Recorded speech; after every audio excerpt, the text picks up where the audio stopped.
Love you, Daddy. Hindi ito. Ito, naku, sweet. Love you to. Nag-ano ba? Masunod to. Yung kakayom eh. Kaya nagkakapimpol sa kagawa ng bigote yan eh. Puti na, wala na lang eh.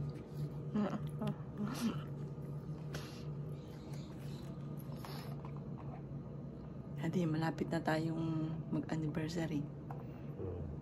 Manaya. Oh. Magtatagitay tayo nila. Road trip.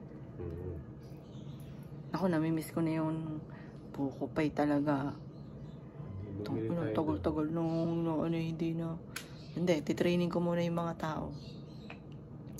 May mga bago po kasi kaming ngayon, taga-reply. Taga-live reply. Mga kasing edad din ni Joey Lee. Kasi wala na si Joanne. Gwapo nga ng mga anak po niya. Kailangan niya mag-alaga. Tumutok sa kanyang mga anak. Kaya po mga bossing, syempre hindi ko pwedeng iwanan po yun ng hindi pa veterans mga bossing.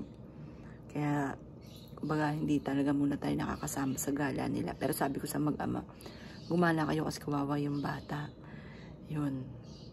Kaya, siguro mga ilang araw lang kasi sanay na naman po sila, nagla-live talaga sila sa TikTok.